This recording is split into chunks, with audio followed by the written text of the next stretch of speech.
Bonsoir, vous l'avez certainement remarqué, il ne se passe plus une journée sans qu'on nous rappelle les gestes essentiels pour sauver la planète. C'est rentré dans les mœurs, on n'utilise plus de sacs en plastique, on économise l'eau, on trie désormais nos déchets. Et pourtant, il y a en France un scandale écologique aux portes de nos villages.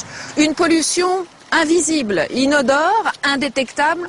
Regardez ici, on est au bord d'une rivière, un paysage plutôt bucolique, a priori rien d'anormal, sauf si on a un compteur Gégère.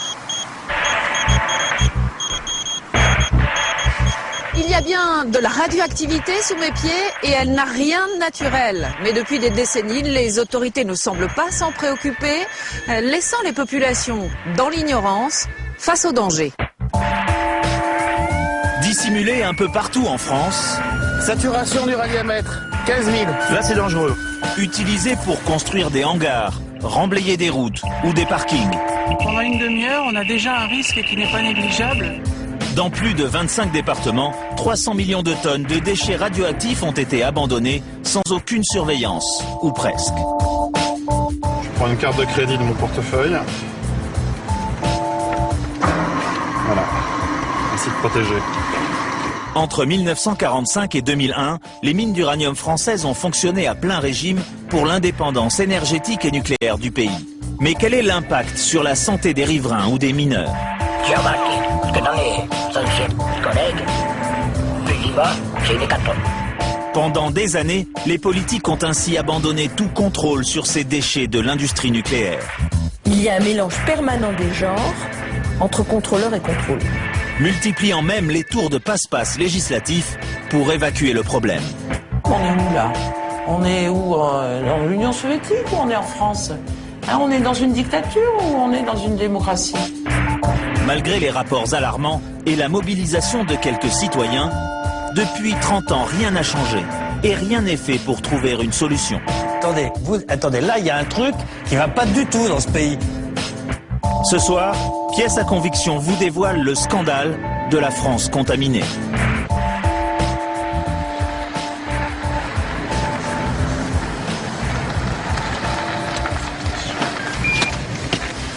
Notre enquête commence à Gueugnon, en Saône-et-Loire. Nous sommes ici à quelques mètres du stade de football. L'équipe de la ville s'appelle les Forgerons. Les soirs de match, tous les supporters viennent ici. Pourtant, l'un des deux parkings sur lesquels ils se garent est contaminé, radioactif.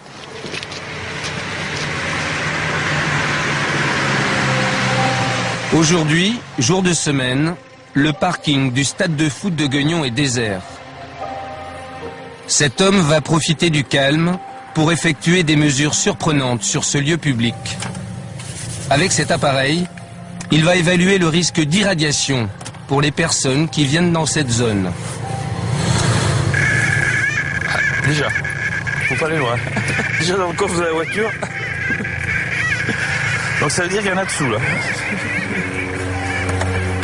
Christian Courbon travaille pour la CRIRAD, le seul laboratoire français indépendant de recherche et d'information sur la radioactivité. Mon appareil indique qu'il y a de la radioactivité là sous mes pieds. Je vais aller vérifier un peu plus loin quand même pour voir si c'est la même chose partout. Bon alors là déjà on pète là, hein, voilà. Vous voyez, mais il y en a partout là. Il y en a partout. C'est une horreur. Partout, le compteur Gégère crépite.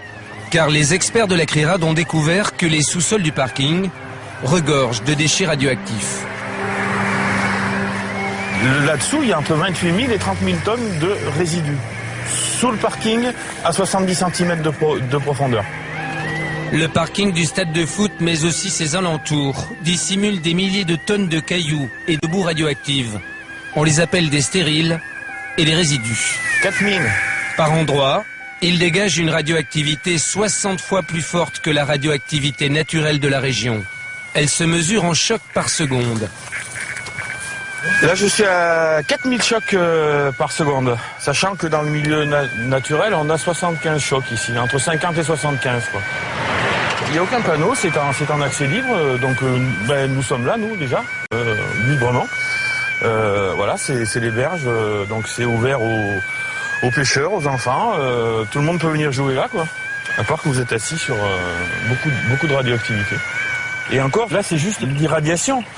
On peut penser que des enfants qui jouent là vont jouer avec cette terre-là et vont se contaminer de façon interne, quoi.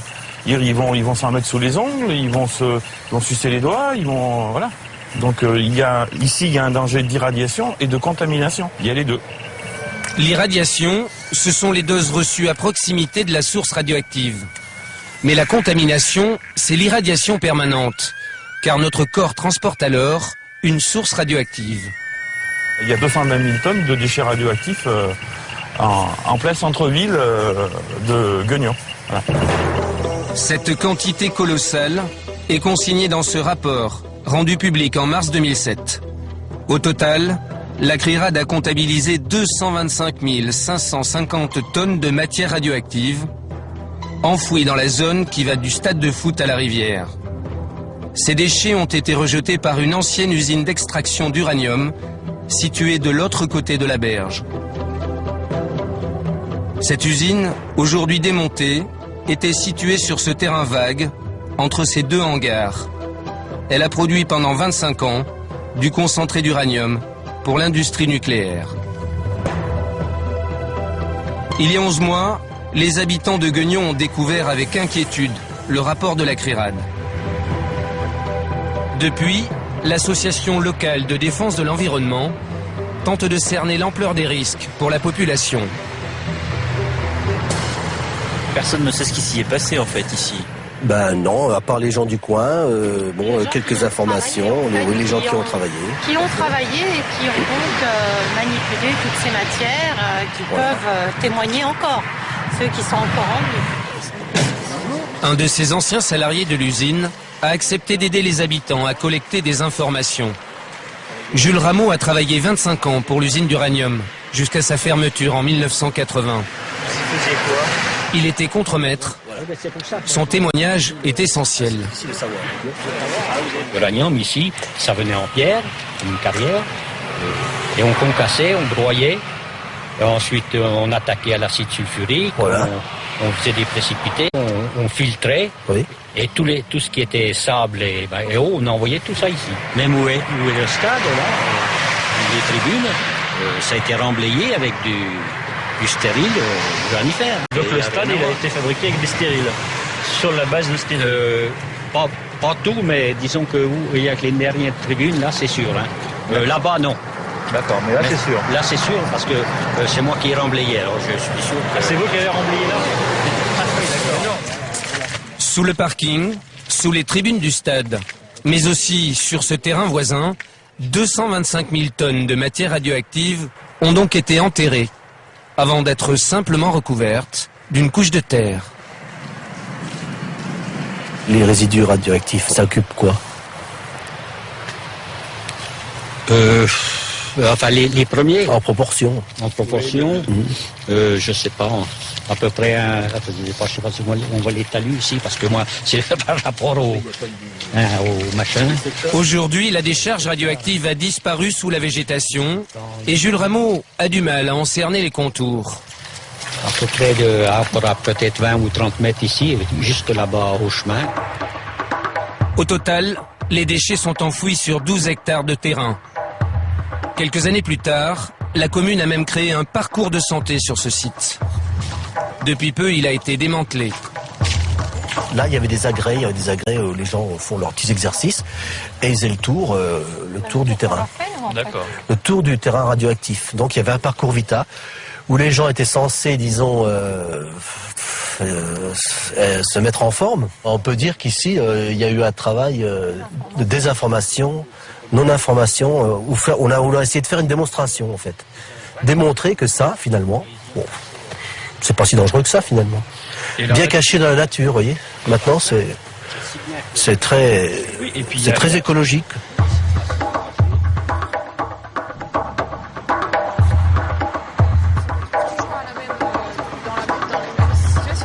Laurette et Gérard Wenzel habitent à quelques centaines de mètres du parcours de santé.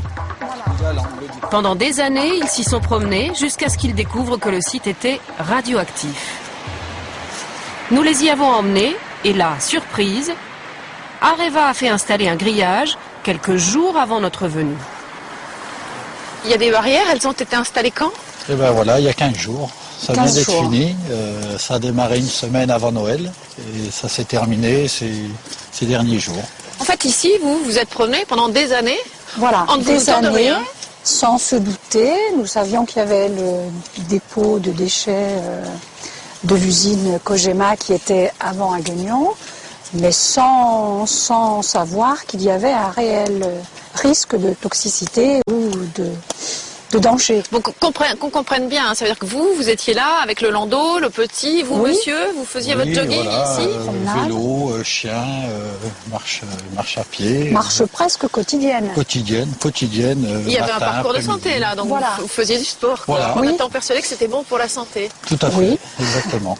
Est-ce qu'il y a aussi tout simplement de l'inquiétude? Alors moi, à la limite, je me dis, bon, j'ai fait mon temps, je ne risque peut-être plus rien, ou ce sera trop tard, ça se verra dans quelques années. Vous n'avez pas fait votre Mais temps. c'est par rapport à mon fils et même notre petit-fils, parce que je suis sûre qu'il nous a déjà accompagnés en promenade sur ce terrain. Et vous avez l'impression qu'on répond à cette inquiétude aujourd'hui ou qu'on vous laisse un peu seul? Pas du tout. Voilà. On nous laisse seuls, il n'y a encore rien de fait, rien de définitif pour mettre un terme à se laisser aller. Des décharges radioactives comme celle de Guignon, il en existe un peu partout en France. En Bourgogne, en Rhône-Alpes ou dans le Limousin, dans la moitié de nos régions, près de 300 millions de tonnes de matières radioactives sont dispersées dans les campagnes ou les villes françaises. Nous avons retrouvé des images inédites, tournées près de Limoges, en 1992, par un habitant de la région. On y découvre des camions chargés de résidus du traitement de l'uranium. Ils déversent ces boues radioactives dans une carrière abandonnée, sans autre précaution. Tous ces déchets ont été principalement abandonnés par le CEA, le Commissariat à l'énergie atomique, puis par la Cogema, la Compagnie générale des matières nucléaires.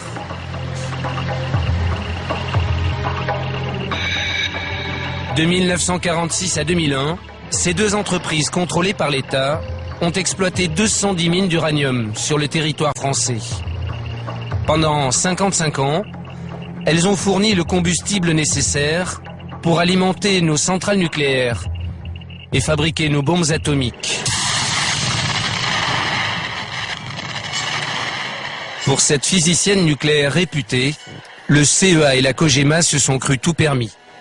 Ils travaillaient dans leur esprit pour la nation, puisqu'ils s'occupaient de la bombe, ils s'occupaient de faire le développement nucléaire. Et donc, clairement, ils étaient dépositaires du futur du pays. Et avec ça, ils arrivaient partout en roulant les mécaniques. Ils travaillaient pour la patrie, donc tout le monde devait s'incliner. Cet ingénieur spécialiste de la radioprotection a travaillé pour le Commissariat à l'énergie atomique. Il est pourtant critique. Le commissariat à l'énergie atomique puis l'industriel, ça a été des instruments au service de l'État. Donc l'État est aussi responsable.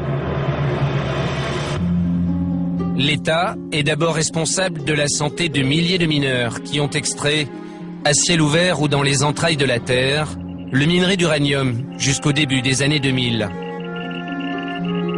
Responsable aussi des conditions de travail des ouvriers qui ont transformé dans les usines ce minerai en poudre d'uranium. Dans le Cantal, jusqu'au milieu des années 80, une usine a produit la poudre d'uranium qui sert de combustible à nos centrales nucléaires. Jean-Jacques Mesure est soudeur. Il a travaillé dans l'usine de Saint-Pierre, au contact direct de l'uranate. Cette poudre jaune, ce concentré d'uranium. Il y en avait plus ou moins partout, c'était quand même assez volatile, donc nous quand on déposait des vieilles tuyauteries, n'importe quoi, il y en avait dessus. Et bien sûr, on n'avait pas de masque, on n'avait rien. Bon. Mais j'ai vu pire que ça.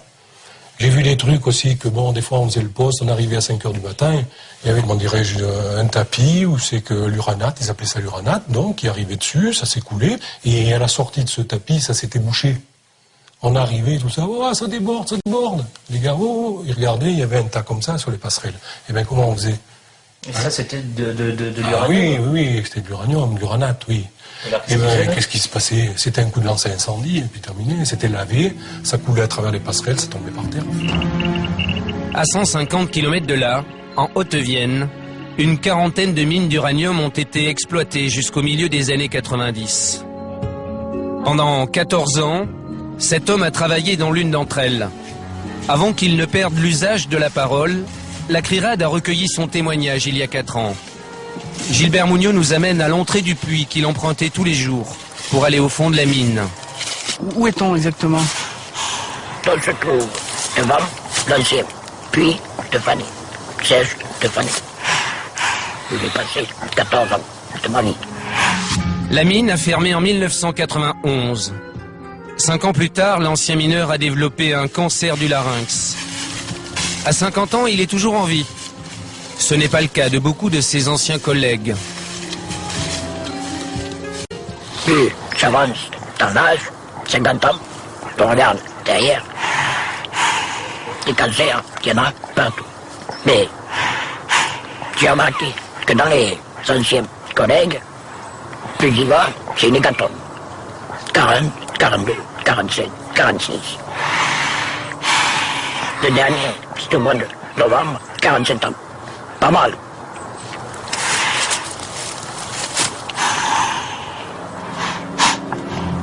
On fait une pause? En Haute-Vienne et dans les 210 mines d'uranium françaises, pendant des décennies, les mineurs ont été très exposés. Car il n'existe aucun moyen de se protéger, par exemple, de l'irradiation dégagée à proximité du minerai d'uranium. Comment se protéger contre le rayonnement gamma direct? Tailler faire. Tailler, t'as pas de protection. Tailler, comme ça, là. Il t'aurait fallu 1 centimètre de peu. Tu le traîner. Est-ce que vous avez un suivi sanitaire, vous? Le 6 septembre 91, ça a été fini. C'est fini.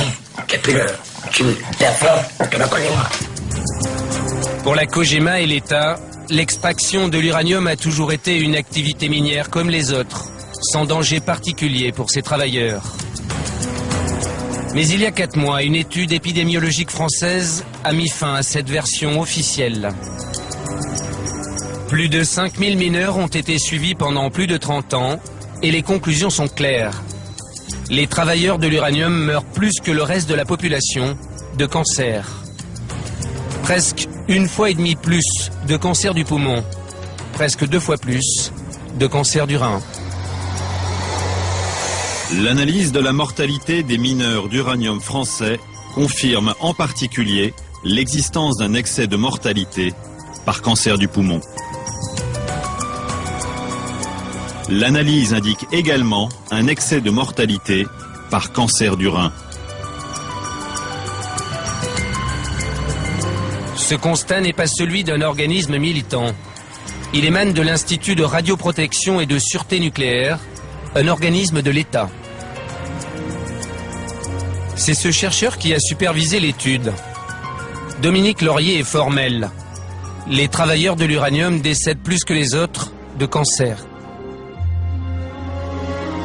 On voit en effet apparaître certains types de pathologies, en particulier les cancers, et le résultat principal, eh bien, c'est une augmentation de la fréquence des cancers du poumon à l'intérieur de cette population. Chez les mineurs, ces cancers du poumon sont surtout provoqués par le radon, un gaz très toxique dégagé par le minerai d'uranium. Pour le chercheur, ce gaz, mais aussi l'irradiation causée par le minerai, n'est pas sans danger pour les populations. Chez les mineurs d'uranium, la dose maximum au poumon est due au radon. Ce qui ne veut pas dire qu'en effet, sur certains autres types de populations, sur certains autres types d'expositions, on a des connaissances aujourd'hui pour indiquer que des fortes doses de rayonnement gamma peuvent entraîner également des cancers, y compris des cancers du poumon. À Gueugnon, quels sont les risques pour la population au contact des matières radioactives abandonnées dans la ville?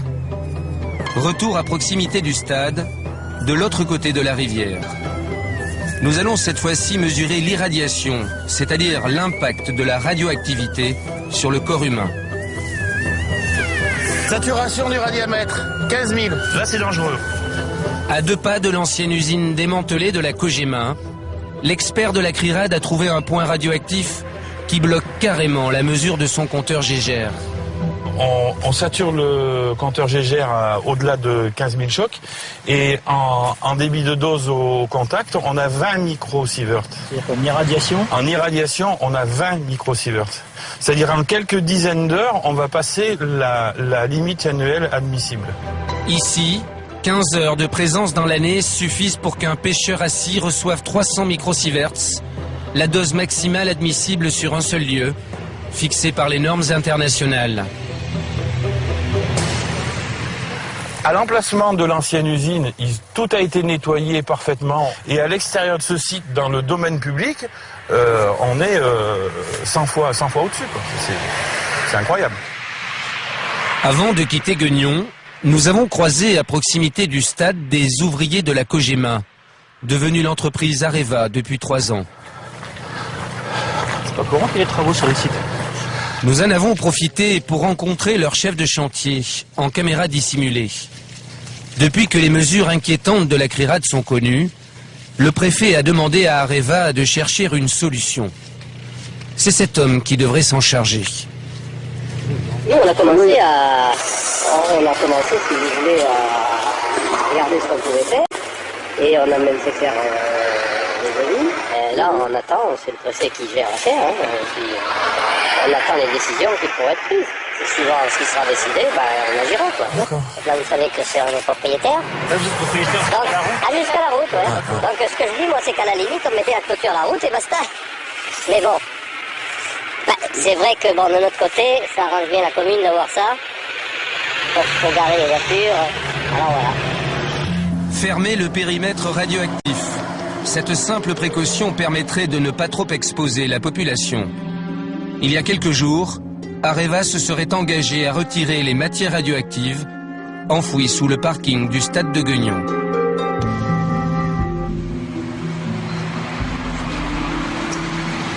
Face à cette situation, Areva a donc décidé d'agir d'ici à la fin de l'année. Un engagement bien tardif, car en attendant, Areva n'applique pas le principe de précaution et laisse le parking du stade de football libre d'accès. Nous avions beaucoup de questions à poser à Anne Lauvergeon, la patronne d'Areva. On nous a rétorqué qu'elle n'était pas disponible. Un agenda trop chargé sans doute. C'est donc le porte-parole du groupe qui a répondu à l'interview. Pourquoi certaines zones qui sont vraiment accessibles au public aujourd'hui ne sont toujours pas clôturées alors que vous avez clôturé d'autres zones ? Parce qu'il y a des zones sur lesquelles nous ne souhaitons pas que le public aille, et ce que nous appliquons, par exemple, à poser des barrières, nous le faisons en application de la réglementation, parce que les autorités de protection, l'ADRIR ou l'autorité de sûreté nucléaire nous le demandent. Pourquoi vous ne souhaitez pas que le public y aille ? Parce que ça veut dire que les zones sur lesquelles, qui sont concernées par ces protections ne doivent pas être accessibles au public. Donc nous appliquons... Vous n'avez pas répondu à ma question. Parce que la norme ne permet pas et que les autorités souhaitent que le public... Parce que c'est dangereux ? Non, ce n'est pas forcément dangereux. La norme est dépassée, mais ça n'est pas dangereux. Tout ce qui n'est pas accessible au public n'est pas forcément dangereux immédiatement. Nous souhaitons que là où des questions se posent, où des doutes existent, le temps que nous apportions les réponses au public et que parfois nous trouvions des solutions ensemble, alors il y a les restrictions maximales. Moi, je vous propose quelque chose qui est assez simple. On a nous-mêmes fait des prélèvements sur 2 sites où nous sommes allés. Je vous les montre. Voilà, c'est une boîte plombée. On y a mis, je vais prendre ça délicatement parce que c'est dans du plastique, donc moins dangereux, mais quand même radioactif. Ah non, on peut le prendre dans la main, oui, moi je vais le prendre dans la main. Vous pouvez le prendre dans la main, je le prends dans la main aussi, c'est pas le problème. Je pense que si on enlevait le plastique, il faut dire simplement ça, c'est du sable, c'est du résidu. Donc si on enlevait le plastique, comme c'est du sable, ça peut partir vraiment absolument partout dans cette pièce, et je ne souhaite pas, et j'imagine que vous non plus, vous ne souhaitiez pas que ce soit à tout vent ici et que quelqu'un éternue dans cette pièce. Ça, c'est un Radex, je ne vous dis pas ce que c'est, vous savez parfaitement ce que c'est, ça mesure la radioactivité, et on va donc regarder immédiatement la mesure que on obtient. Quelle est la norme? On est en microsievert? Oui, on est en microsievert par heure. Donc là, ça monte à 1,62, ça continue à monter. Bon, voilà. Donc... Et la norme, elle, d'exposition tolérée pour un individu, elle est par an de 1 millisievert. C'est-à-dire que ce sac, pour arriver à la norme, non pas de danger, mais la norme acceptée par les autorités, il faudrait que je reste en exposition avec 100 heures, Élise Lucet. Selon la CIPR, Commission internationale de protection radiologique, 10 microsieverts, c'est-à-dire que là, on n'en est pas si loin que ça, par an. D'accord, c'est une dose au-delà de laquelle il existe un risque pour la santé.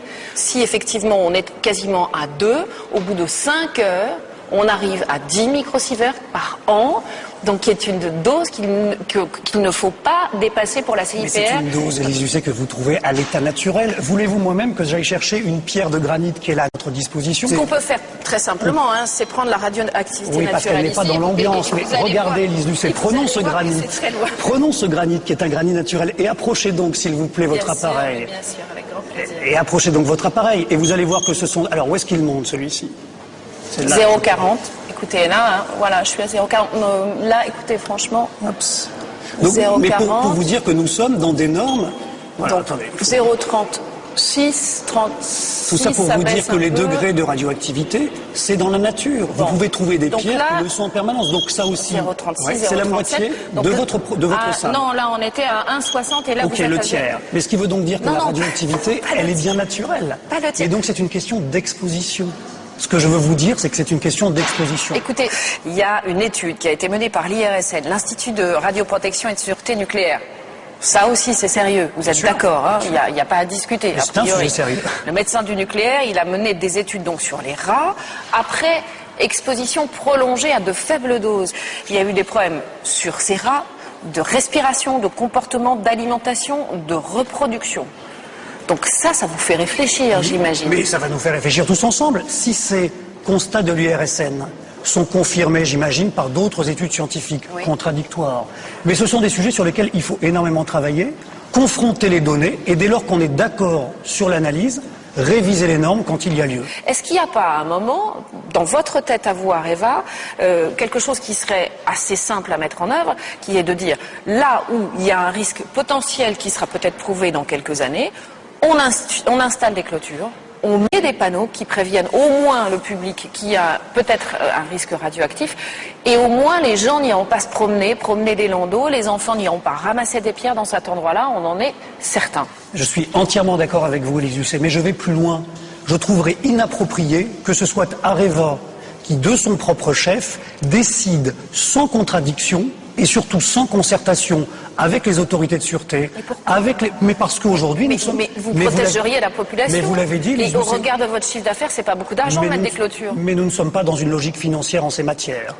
La population, elle a droit aux informations, ses élus aussi, et il y a le contrôle des autorités. Je comprends, mais en attendant que toutes ces démarches soient entreprises, ça prend énormément de temps.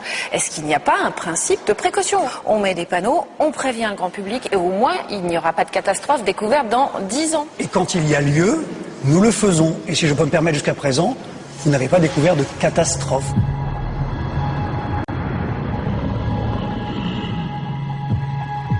Commune de Saint-Priest-la-Prugne, dans le département de la Loire.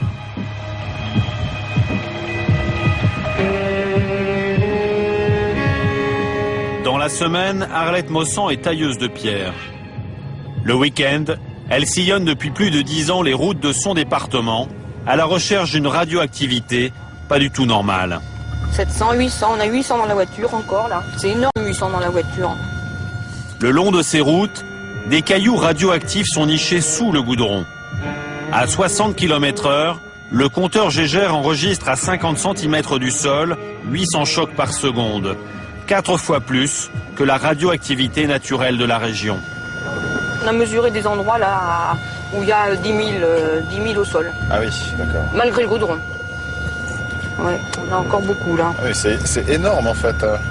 Oui, enfin, dans un lieu public, c'est énorme. Quand Arlette détecte un point très radioactif, elle s'arrête pour préciser ses mesures. Comme ici, en plein cœur du village de la Prugne.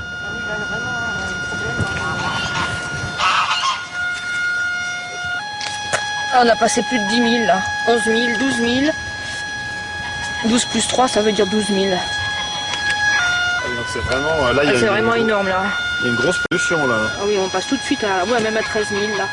13 000 chocs par seconde, c'est 65 fois plus que la radioactivité habituelle dans la région.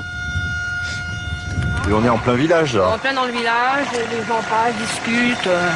C'est vrai que c'est vraiment énorme, là. La responsable de l'association écologique des Bois Noirs va faire part de sa nouvelle trouvaille au maire du village. 13 000. On vient de faire une mesure là près de la Bachasse. Donc avec l'appareil, on vient de trouver 13 plus 3, c'est-à-dire 13 000. Ah, quand même. Oui. Depuis son élection en mars dernier, Éric Duret découvre l'ampleur de la contamination. On sait qu'aujourd'hui, la santé publique, la santé de l'individu peut être gênée. Il y a des nuisances au niveau de la santé.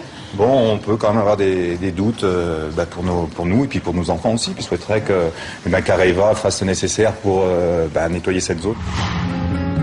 Nettoyer la zone, c'est-à-dire la débarrasser des déchets radioactifs dispersés un peu partout dans la région. À quelques kilomètres de là, le CEA, puis l'entreprise Cogema, ont en effet exploité pendant 25 ans une mine d'uranium qui a généré des millions de tonnes de cailloux radioactifs, nommés stériles. Les stériles, ce sont ces pierres rejetées par cette machine et dont la teneur est trop faible en uranium pour l'industrie nucléaire. Mais elles sont toujours radioactives. Jusqu'en 1980, ce déchet inutile pour la Cogema a été une aubaine pour le département.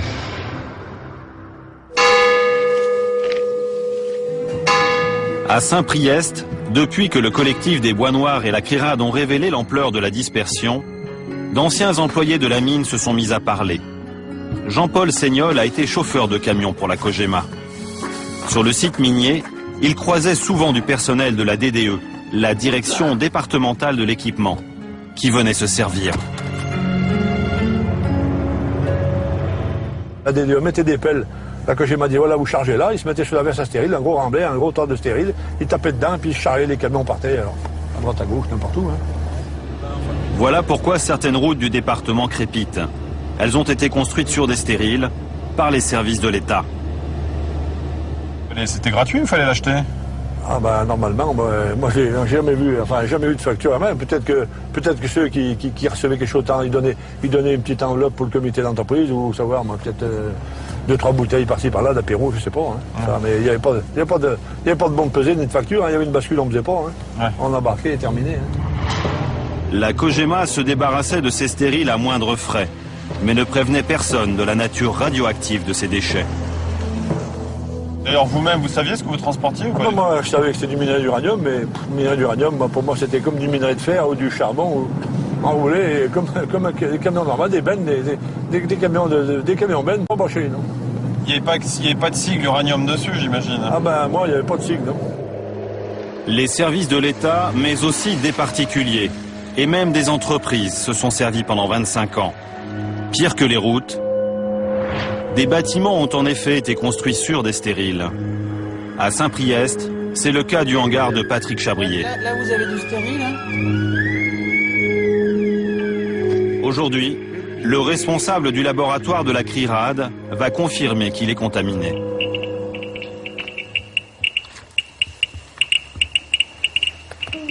« 1,5 microsievert par heure. Les milliers de mètres cubes de stériles contenus dans ce sous-sol présentent un risque pour la santé des personnes qui travaillent ici. Vous aviez eu un acheteur éventuel? Oui, j'avais un acheteur éventuel, mais bon, il m'avait dit qu'il fallait que ça se mette aux normes. Et puis moi, comme je suis classé au fichier sur en mairie au niveau des terrains pollués, je ne peux pas le vendre tel qu'il est là. Et vous avez essayé d'en parler à Areva ou de manière... J'en ai parlé notamment à Areva et puis ils m'ont dit si vous le vendez à ce moment, on va dépolluer. Mais bon, on ne peut pas trouver un vendeur avant que ce soit dépollué, on ne peut pas mettre la charrue avant les bœufs. Faut commencer par dépolluer, après on peut trouver peut-être un acquéreur. Bon, on y va ? Aujourd'hui, ce chef d'entreprise a l'impression d'avoir été berné par la Cogema. Dans les années 1970, il a récupéré avec son père des milliers de mètres cubes de stériles sur lesquels repose son local. Donc toute cette partie s'est remblayée en stérile? Toute cette partie, oui, qui est même un peu au-dessus. Donc vous avez, vous voyez la hauteur. C'était une aubaine de trouver du remblai bon marché, quoi, pour emblayer le... Sinon, je me demande si ça aurait été possible de le faire autrement, de remblayer un truc comme ça. Et Areva le vendait ou le donnait? Bon non, il le donnait à une époque, et puis après il y a eu, bon mais, je sais peut-être pas. On avait peut-être, après il fallait donner un petit quelque chose à la fin, mais bon, disons que c'était pas cher relativement pour du remblai, c'est vrai. Bon, si on avait su ça, on n'aurait pas été le chercher. Hein. Comme Patrick Chabrier, de nombreux habitants regrettent d'avoir accepté les largesses de la Cogema. Enfin, vous êtes quand même coincé, vous. Bah, on est coincé avec ça, parce que on peut ni vendre ni rien faire, quoi. Et qu'on trouve une solution, et puis c'est pas... Moi, je voudrais pas laisser un cadeau empoisonné aux enfants, hein. Qu'est-ce qu'ils vont faire de ça? Ça va devenir quoi, hein? Je sais pas quand même... Après moi, ils vont faire quoi, hein? Il faudrait qu'ils se débrouillent avec ça.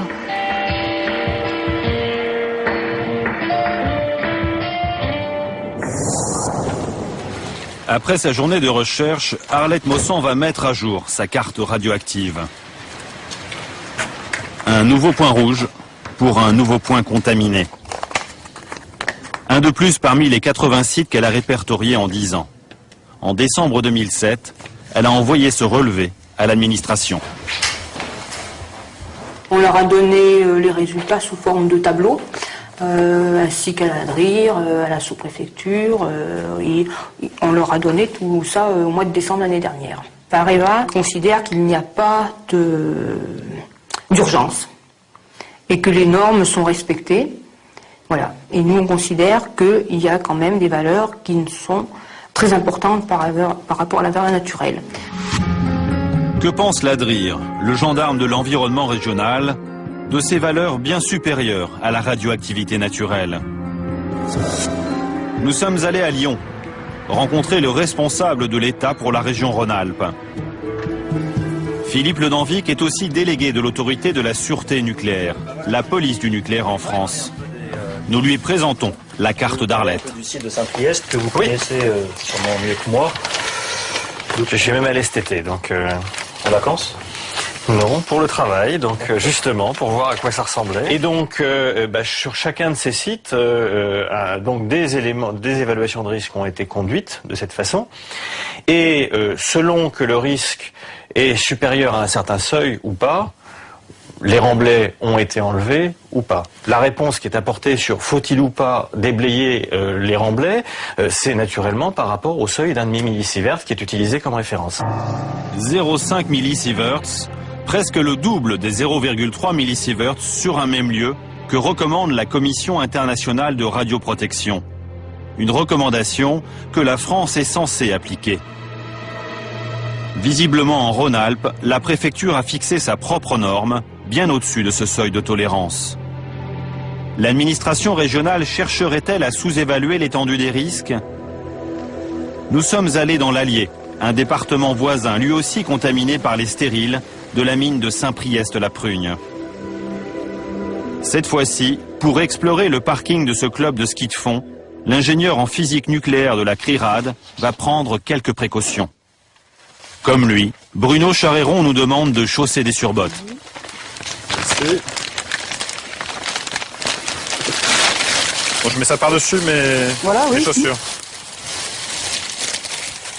Et alors pourquoi on s'équipe comme ça sur un parking?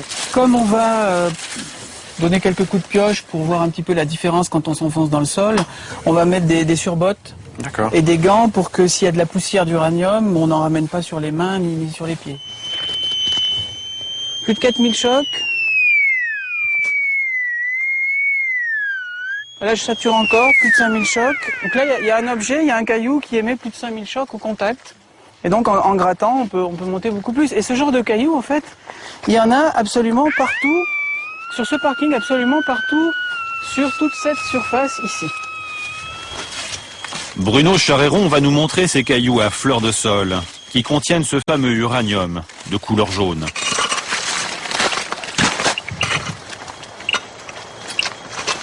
Vous voyez ? L'ingénieur va mesurer l'irradiation, c'est-à-dire l'impact sur le corps humain de ce caillou radioactif. Donc là, on commence à atteindre des doses quand même relativement élevées, là, j'imagine. Là, on est à plus de 20 microsieverts par heure. C'est-à-dire que si on reste en proximité du caillou, pendant une demi-heure, on a déjà un risque qui n'est pas négligeable. Ici, les visiteurs s'exposent autant qu'un mineur au contact d'un filon d'uranium. Le patron du club de ski de fond est conscient du danger. Il est fréquenté en fait toute l'année, donc il y a constamment des gens qui viennent ici, que ce soit des jeunes, des groupes qui sont des scolaires, des centres de loisirs, et le personnel est, je dirais, exposé à un danger permanent. Pour les salariés comme pour les visiteurs, à certains endroits du parking, le risque d'irradiation est 120 fois supérieur à la radioactivité naturelle. Alors c'est dangereux, en tout cas ça présente des risques à long terme, on est dans le domaine des très faibles doses, mais ça présente des risques à long terme, parce que ces radiations invisibles ont une énergie quand même assez puissante, pour traverser d'ailleurs le métal du compteur, et dans notre corps, elles peuvent créer des lésions dans l'ADN. Donc heureusement notre système immunitaire arrive à réparer une grande partie de ces lésions, mais pas toutes. Et celles qui ne sont pas réparées peuvent conduire à des mutations dans l'ADN et à long terme, plusieurs décennies après l'exposition, à des cancers par exemple, mais également à d'autres types de pathologies. C'est pourquoi laisser dans l'environnement accessible au grand public des matériaux qui ont ce niveau de radioactivité et une radioactivité qui est éternelle, la période de l'uranium c'est 4 milliards d'années, ça n'a aucun sens.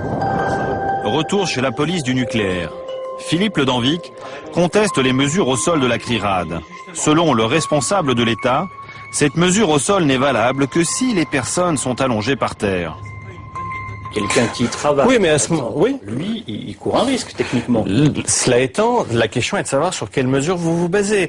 Si vous vous basez effectivement, comme ça figure dans l'étude de la CRIRAD, en prenant la mesure au sol, je suis désolé, il n'y a personne au niveau du parking de ski de fond qui va rester couché sur le parking de ski de fond. Ça n'a pas de sens. Pour le haut fonctionnaire, la mesure doit se faire à 1 mètre du sol. Et tant pis pour les jeunes enfants ou les jambes de leurs parents. À Valence, dans son laboratoire, Bruno Charéron va nous démontrer, avec un caillou prélevé sur le parking de ski de fond, que les méthodes des services de l'État minimiseraient les risques. Donc là, pour limiter les risques et les doses que vous prenez, je vous demande simplement de passer à 2 mètres. Alors bien sûr, ce qu'on dit nous, c'est que les gens ne restent pas couchés sur le parking du foyer de ski de fond, mais que par contre, n'importe qui, des enfants peuvent prendre ces cailloux, les ramener chez eux, et si par exemple ils mettent ce morceau de minerai, par exemple sur leur table de chevet, même à cette distance par exemple, à une dizaine de centimètres, on a déjà plus de 10 microsieverts par heure, c'est-à-dire, disons, 100 fois le niveau naturel habituel. Et ce qui est très critiquable dans la méthode qu'utilise Areva pour contrôler la radioactivité sur ces anciens sites où il y a des remblais radioactifs, c'est que les mesures qu'ils font sont faites à peu près à 1 mètre au-dessus du sol, et à 1 mètre au-dessus du sol, on a un niveau qui n'est pas normal. Ici, on a à peu près 7 fois plus que le niveau naturel. On sent bien qu'il y a quelque chose de radioactif, mais ça ne rend pas du tout compte de la quantité de radiation que l'on recevrait si on est au contact de ces matériaux. Et surtout, cette méthode ne permet pas justement de vraiment diagnostiquer la présence de ces morceaux de minerai dans les sols. Au contact, ce stérile irradie jusqu'à 65 microsieverts de l'heure. Ce caillou est donc un vrai déchet radioactif.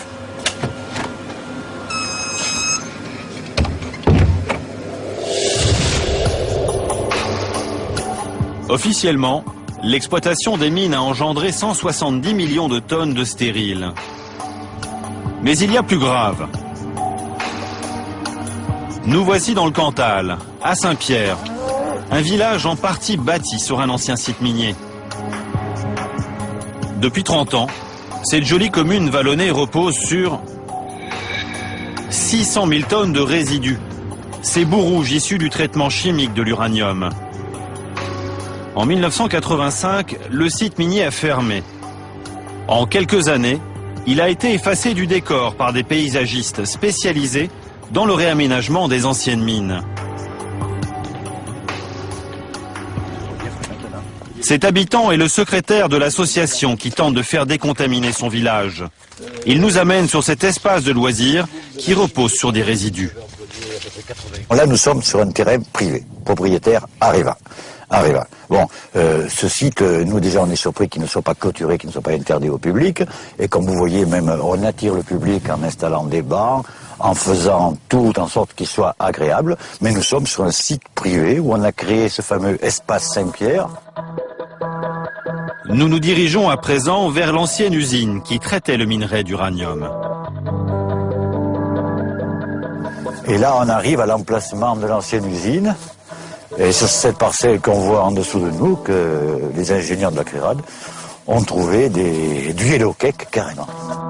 Le yellow cake, c'est de l'uranium ultra concentré utilisé pour nos centrales nucléaires et nos bombes atomiques. Les paysagistes de la COGEMA ont oublié à Saint-Pierre ce concentré de radioactivité, à peine recouvert par 10 cm de terre. À Saint-Pierre, certains habitants sont très exposés. En bordure de l'ancienne mine, de l'autre côté du village, le maire a fait construire un lotissement d'une quinzaine de maisons où sont logés des employés municipaux. En 1997, Pascal et sa famille ont loué l'une des 3 villas construites juste au bord de l'ancien terrain minier. Donc c'était là que j'habitais. Ils l'ont quitté il y a 6 ans.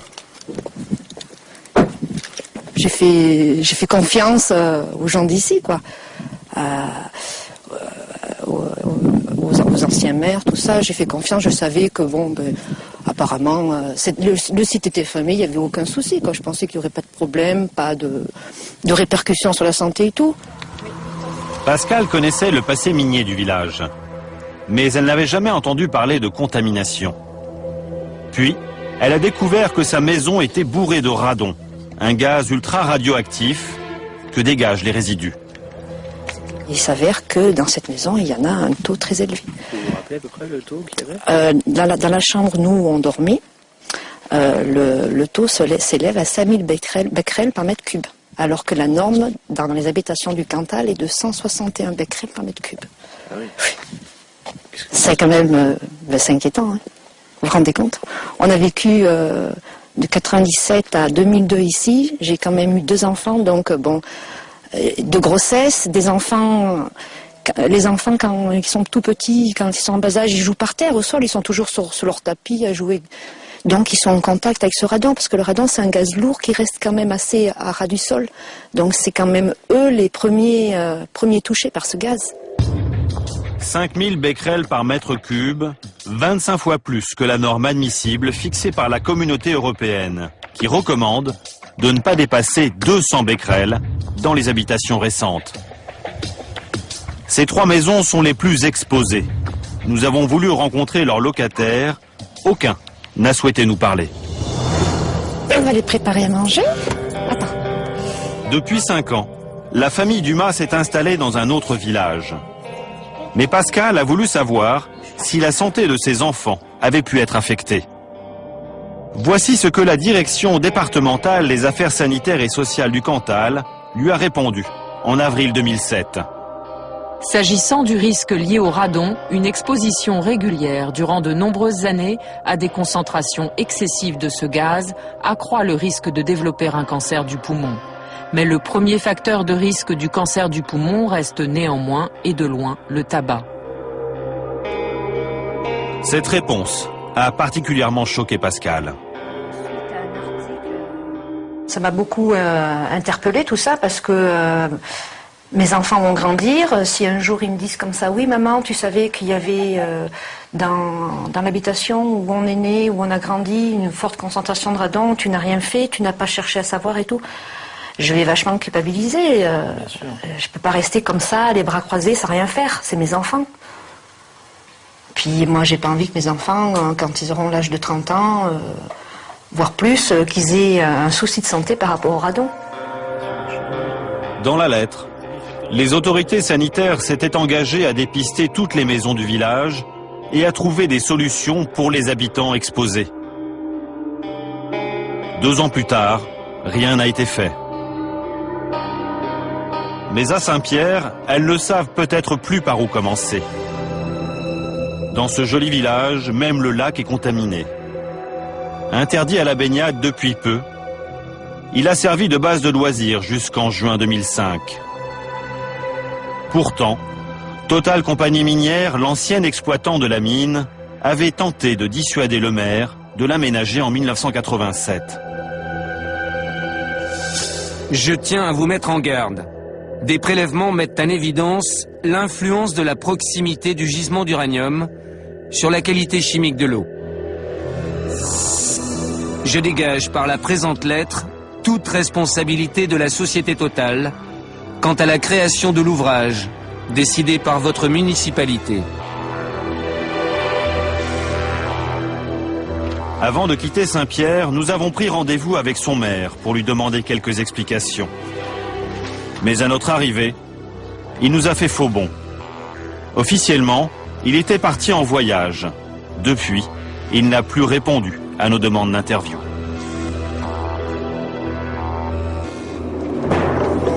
Nous quittons l'Auvergne pour le Limousin, la région la plus polluée de France par les déchets des mines d'uranium. Cette fois-ci, ce ne sont plus des villages, mais une ville entière, Limoges et toute sa périphérie, qui a vécu sous la menace de la contamination. Pour les 240 000 personnes de cette capitale régionale, ouvrir le robinet était un geste dangereux, car l'eau potable était chargée en éléments radioactifs, et les habitants n'en ont jamais vraiment été informés. En 2004, la mairie de Limoges a commandé à la CRIRAD un rapport sur ses réserves d'eau potable. Ce rapport que nous nous sommes procuré n'a jamais été rendu public par la ville. Voici ce qu'il disait.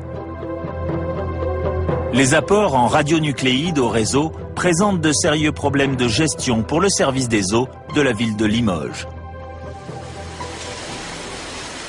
La maire adjointe chargée de l'environnement a accepté de nous parler de ce dossier sensible. Aline Biardot a découvert la contamination de l'eau potable avec le rapport de la CRIRAD. On n'arrivait pas à savoir comment aborder cette situation de départ de la COGEMA. C'est-à-dire qu'en fait, ils partaient en laissant derrière eux toutes les saloperies, excusez-moi, qu'ils avaient accumulées pendant leurs années d'exploitation. C'était des dizaines d'années d'exploitation. Ils ont quand même finalement dans cette histoire reconnu leur faute de manière assez importante parce que...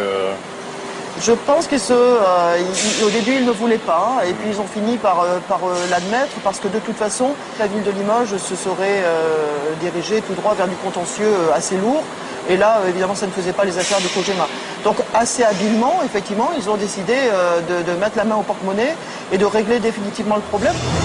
Officiellement, le problème serait définitivement réglé. Mais nous allons remonter étape par étape le cours de l'eau et découvrir que la contamination a seulement été différée. L'eau potable de Limoges vient en grande partie de 3 grands étangs situés sur les hauteurs de la ville. Depuis que la mairie a menacé Areva, la multinationale s'active autour de ses réserves d'eau potable. À l'étang de la Crouzille, les pelleteuses achèvent de curer 50 000 mètres cubes de boue radioactive. Avant même la fin des travaux, la lettre environnement du groupe Areva crie victoire. La Crouzille, mission accomplie. Fin octobre, la multinationale a organisé une visite sur place pour la presse et les associations locales. Nous nous sommes invités dans le bus pour écouter cet homme à l'allure détendue, le responsable de l'environnement d'Areva. Donc en fait là, sur votre gauche, vous avez ce stockage qui contient 5 millions de tonnes de résidus de traitement. Et si vous pouvez faire demi-tour ici, on va sortir. Christian Andrès nous amène autour de l'étang de la Crouzille pour nous convaincre que les travaux réalisés par son entreprise ont définitivement décontaminé cette réserve d'eau potable. Donc aujourd'hui, on a une situation où les bassins sont, pour certains, pas totalement remplis, à moitié remplis, avec un contrôle de la qualité des eaux en fin de décantation. Et très rapidement, on a pu voir des eaux qui étaient à très faible teneur en matière en suspension. Parce qu'en fait, il y a quand même eu un investissement ici de plus d'1 million d'euros. Je veux dire, il faudrait quand même que cet investissement ait porté ses fruits et que la qualité du travail soit reconnue par tout le monde et qu'on ne soit pas obligé d'y revenir. Le message est clair, circulez, il n'y a plus rien à voir. Première étape de notre enquête dans le Limousin. Nous retournons sur place avec un habitant de Limoges qui connaît bien le dossier et le directeur du laboratoire de la CRIRAD, Bruno Charéron. Nous allons effectuer des mesures à 100 mètres au-dessus de l'étang de la Crouzille, au bord d'une rivière qui alimente cette réserve d'eau potable. Bruno Charéron va vérifier si cette eau est contaminée.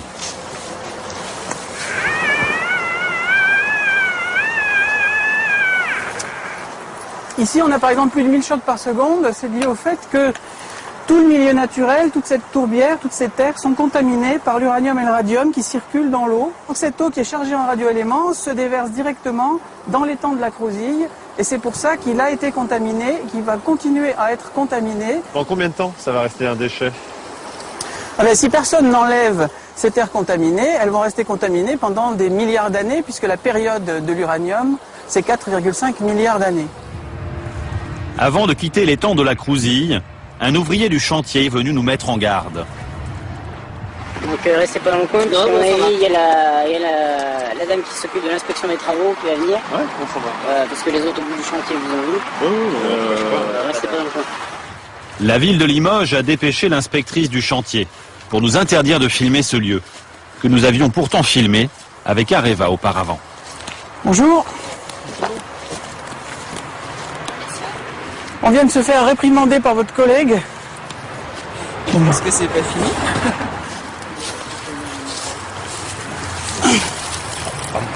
Moi, ça crée la panique au bureau. Maintenant, on me demande de venir. Donc voilà. Vous leur dites que c'est sur la rivière du Limousin.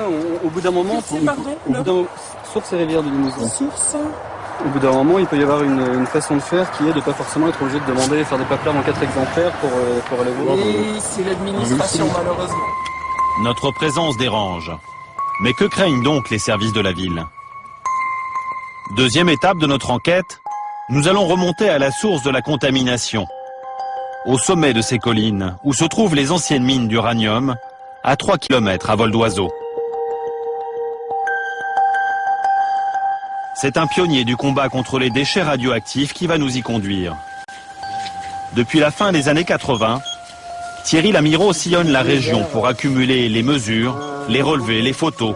Un véritable travail de fourmi.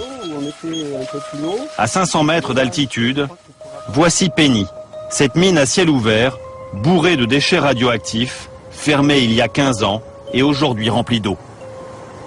Alors ce qui est dramatique, c'est que dans un site pareil, comme ils ont laissé remonter les eaux, il y a ce qu'on appelle toutes les fines, c'est-à-dire les particules très radioactives encore, mélangées à tout un panel de produits chimiques, ça baigne dans les eaux et ça part partout, ça part dans tous les cours d'eau.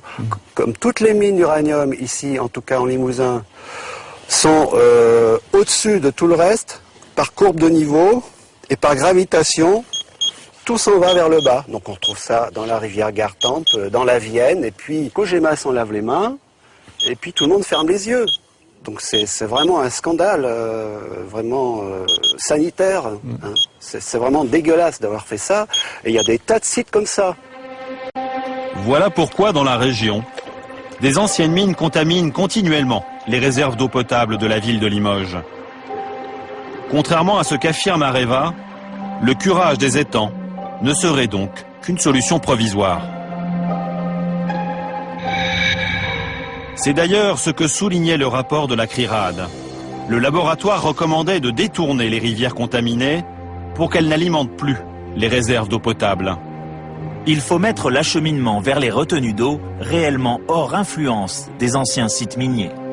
C'était l'une des 4 recommandations du rapport que la ville de Limoges n'a pas jugé utile d'appliquer. Nous sommes retournés voir la maire adjointe chargée de l'environnement. Notre dossier à nous, c'est les réservoirs d'eau potable.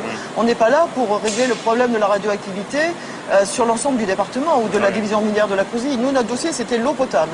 Une fois qu'on a trouvé l'arrangement pour notre approvisionnement en eau potable, on n'avait pas de raison d'aller au-delà. Il reste en fait différentes sources de contamination qui continuent à polluer cet étang. Honnêtement, dès qu'on aura cette information, je vous assure qu'elle sera traitée au fond, parce qu'on n'a pas du tout l'intention de rire avec cette affaire-là. Pour nous, c'est une affaire sérieuse, une affaire de santé publique.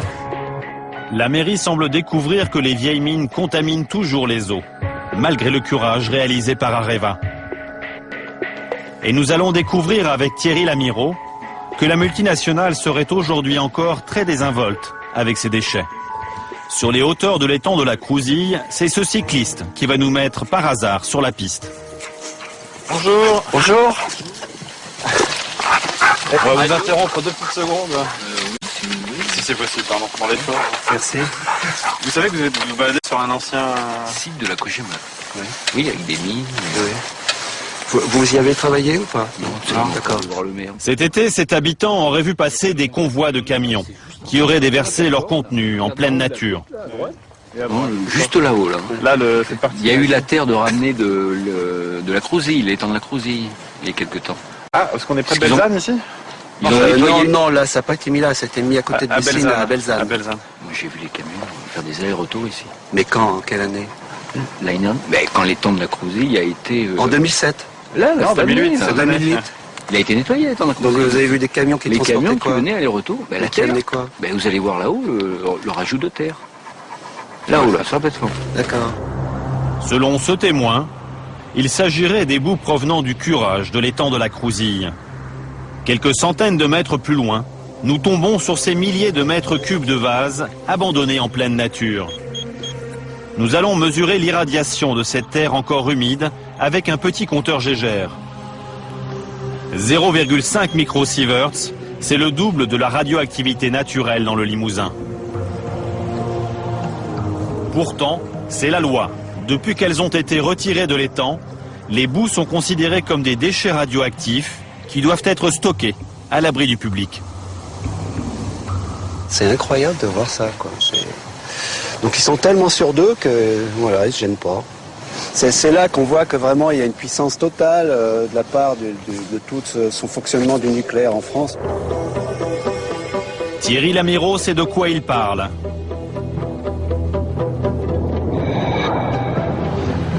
Sur ces images qui n'auraient jamais dû être filmées, il a surpris la Cogema en train de se débarrasser de ses résidus de traitement de l'uranium. En 1992, pendant des semaines, des centaines de ces camions-bennes ont traversé des villages de Limousin sans aucune précaution. Direction l'ancienne mine à ciel ouvert de Belzane. Avec ses 1 500 000 tonnes de déchets radioactifs, ce site devrait être classé en installation nucléaire de base. Pourtant, l'ancienne mine est aujourd'hui devenue un site modèle, une vitrine que le responsable de l'environnement d'Areva n'hésite pas à promouvoir auprès de la presse et des associations locales.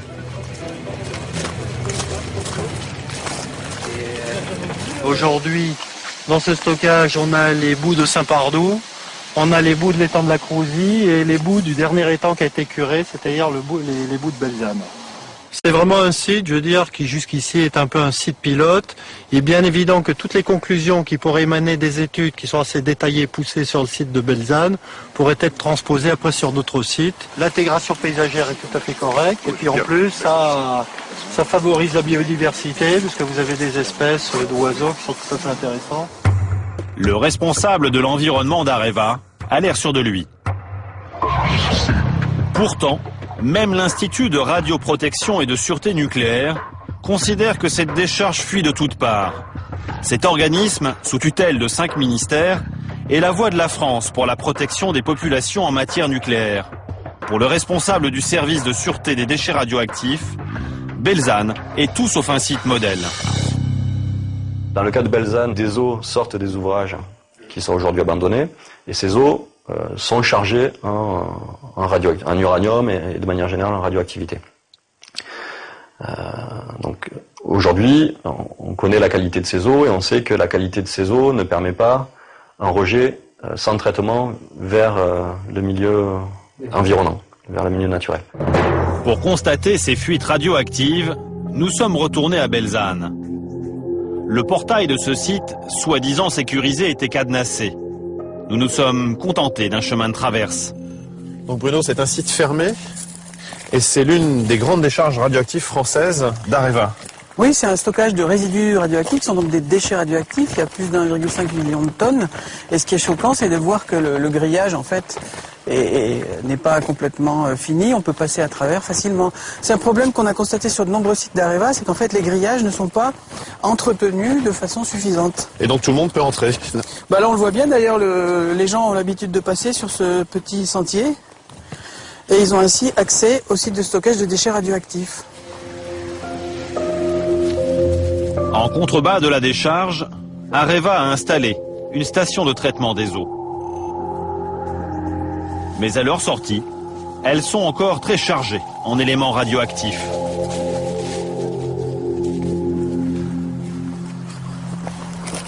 Ah ben là, ça pète tout de suite. Hein. On est à 2000, Ouh là là. rien qu'à 1 mètre du sol déjà. Parce qu'en fait, ici, on est dans une zone de dépôt. L'uranium et le radium qui sont véhiculés par l'eau, ensuite, quand ça déborde, se dépose dans la terre. Mais quand même 2000 chocs secondes à 1 mètre, c'est énorme. Au contact du sol, on a même plus de 3000 chocs secondes. Les herbes, la terre, dans cette prairie, les eaux ont tout contaminé. Mais ici, dans ce pré, on a une illustration typique de l'absurdité de la gestion des anciennes mines d'uranium et des stockages de déchets radioactifs, les résidus. C'est qu'en fait, les sites de stockage fuient, ne sont pas étanches, donc les eaux sont contaminées. Elles contaminent ensuite tout le milieu aquatique et les prairies en aval. On le voit très bien ici, toute cette prairie est contaminée à des niveaux qui sont vraiment importants. Le niveau de radiation à 1 mètre du sol est, disons, 10 fois supérieur à la normale. Et en plus, la terre elle-même est un déchet radioactif. Et pourtant, l'administration laisse Areva continuer à laisser se produire ces écoulements et même à rajouter des sédiments contaminés dans le site de Belzane. Belzane n'est pas le seul site nucléaire où l'administration et Areva ont été négligents.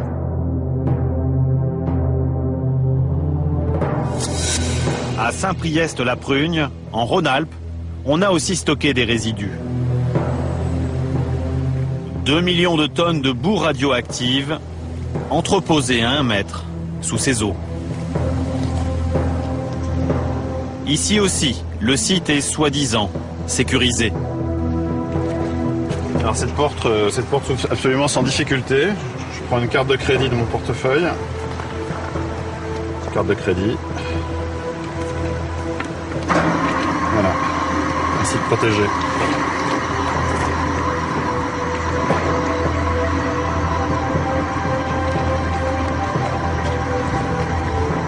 Dans le pays, tout le monde connaît la combine. Pour la jeunesse du coin, ce site nucléaire isolé permet parfois d'organiser des rave-parties. Le week-end, leurs parents viennent y pêcher, en toute tranquillité.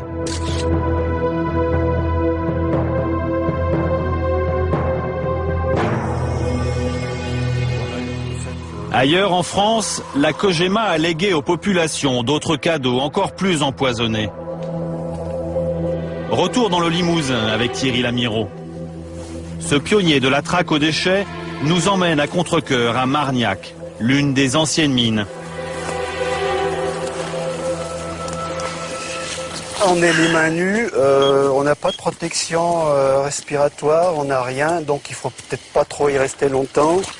Et comme moi personnellement, je m'en suis pris une bonne tapée depuis de nombreuses années, je souhaite pas y rester longtemps, quoi. Voilà. Notre compteur Gégère ne cesse de biper et Thierry Lamireau est inquiet. Car sous nos pieds, sur ce terrain, la Cogema a stocké en catimini des déchets très radioactifs. En 1992, il a surpris des camions décharger ces fûts, qu'il a photographiés avant qu'ils ne soient enterrés. J'ai vu des camions qui arrivaient la nuit avec l'estampille de déchets radioactifs et qui balançaient tout là, hein, dans cet endroit-là. Officiellement, 176 000 fûts contaminés par le Yellow Cake, ce concentré d'uranium destiné à nos centrales nucléaires, ont été largués en pleine nature. Il y a eu toute une époque aussi, il y a tout un tas de fûts concassés ou pas, pleins ou pas, qui sont mis là, des milliers de fûts. Des milliers de tonnes de déchets radioactifs de nature inconnue que l'administration a laissé disparaître. Munis de ces preuves, les associations du Limousin ont décidé de porter plainte pour abandon de déchets, pollution et mise en danger de la vie d'autrui.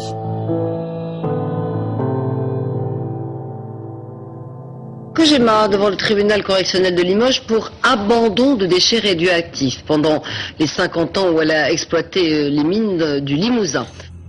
En juin 2005, pour la première fois, la multinationale française du nucléaire se retrouve sur le banc des accusés au tribunal correctionnel de Limoges. À ce moment-là, les citoyens plaignants croient encore en leur justice. Nous prétendons qu'il y a véritablement un gros problème de pollution, un gros problème de déchets et il faut que la justice passe. 5 mois plus tard, c'est la consternation. Le 14 octobre 2005, la Cogema est relaxée. Elle sort du tribunal sans la moindre condamnation. Aujourd'hui, l'avocat qui soutenait les associations pense que la partie était perdue d'avance. Areva a profité d'une réglementation taillée sur mesure pour l'industrie nucléaire. Un régime d'exception pour ces déchets radioactifs. Alors, la défense d'Areva, qui a été extrêmement efficace, a consisté à dire vous devez appliquer les règles du droit minier, qui sont encore une fois extrêmement favorables à l'exploitant, puisqu'elles sont faites pour permettre le développement de l'industrie minière. Donc on applique le droit minier, on applique le droit nucléaire, et la combinaison des deux fait que finalement on a une définition de déchets qui ne permet pas d'englober la plus grande partie de ce que l'on retrouve aujourd'hui dans la nature. Donc au final, officiellement à Bessines, il n'y a pas de déchets pour la justice. Alors officiellement, il n'y a pas de déchets effectivement dans le Limousin, c'est au-delà de Bessines. Il n'y a pas de déchets dans le Limousin aujourd'hui. Oui. Bah, écoutez, oui, ça me pose un vrai problème. Nous nous sommes procuré le dossier d'instruction. Avant procès, le juge chargé de l'enquête avait sévèrement pointé du doigt la responsabilité de la Cogema. Ces faits caractérisent à la fois des modes de gestion non réglementaires de déchets radioactifs, mais encore des négligences substantielles de la part d'une société industrielle d'envergure mondiale. Le juge d'instruction a refusé de s'exprimer. Nous avons contacté un magistrat proche de l'enquête pour lui demander pourquoi le tribunal a relaxé la Cogema. Il nous a parlé franchement, sans savoir qu'il était enregistré. Tout a été apaisé complètement, la Cogema s'en fichant totalement. Ils ont suivi l'information de n'œil amusé, sans s'y intéresser vraiment. Et vous considérez qu'ils ont été relaxés alors qu'ils n'auraient pas forcément dû l'être? Ah bah c'est mon avis. Mais... C'est votre avis? Enfin moi, je suis content d'avoir fait mon travail, parce que dans quelques années, quand on verra les bombes à retardement qu'a laissé la Cogema, au moins je ne serai pas mis en cause. C'est une satisfaction morale. L'impunité pour le pollueur. En France, le droit suprême du nucléaire a supplanté le droit commun. Cette justice qui s'applique à tous. Aujourd'hui, les habitants des régions contaminées par les déchets des mines d'uranium continuent de se battre pour tenter de léguer à leurs enfants un avenir le moins radioactif possible.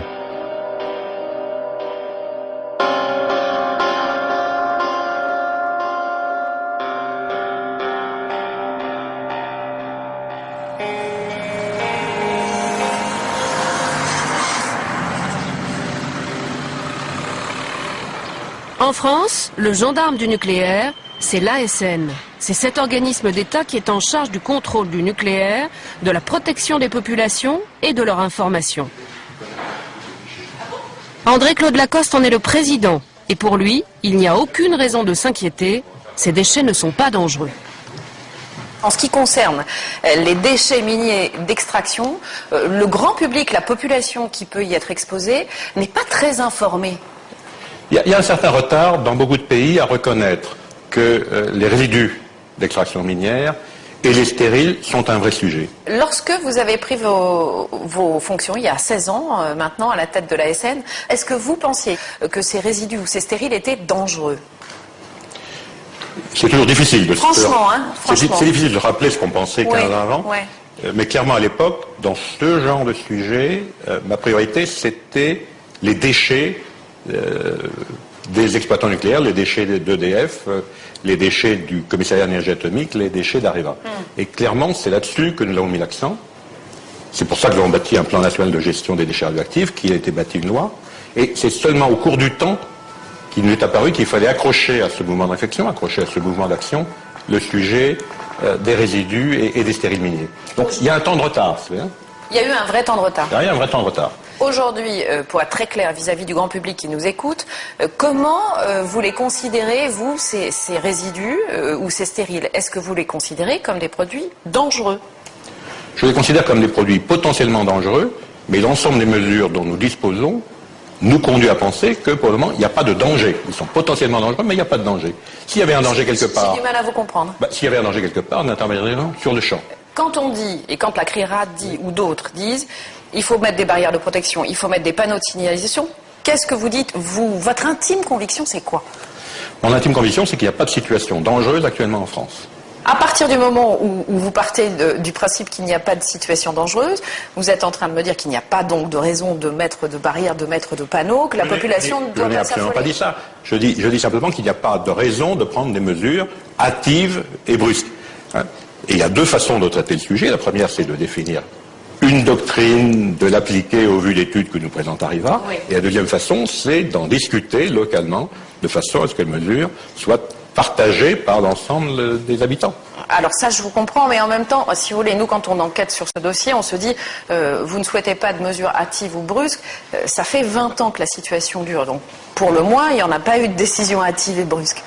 Oui, mais une décision hâtive et brusque, ce serait une décision consistant à mettre des barrières, à prendre des mesures de recouvrement de telle ou telle masse de déchets, sans savoir pourquoi, sans savoir comment, sans savoir qui en est responsable, sans savoir comment c'est surveillé.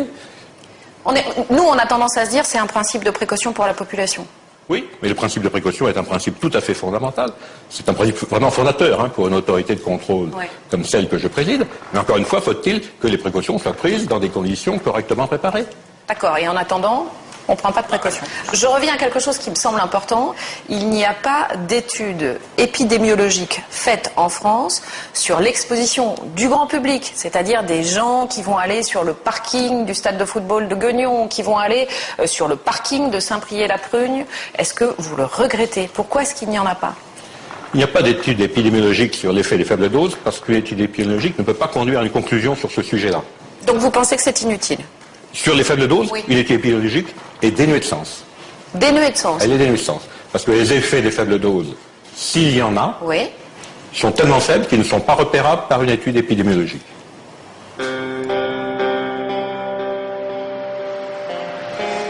Romain Icard, Emmanuel Amara, c'est vous qui avez mené cette enquête. Romain, on le voit bien, cette affaire, elle dure depuis 30 ans maintenant. Comment est-ce qu'on en est arrivé à cet état de secret national, entre guillemets, ce manque de transparence totale sur ce dossier?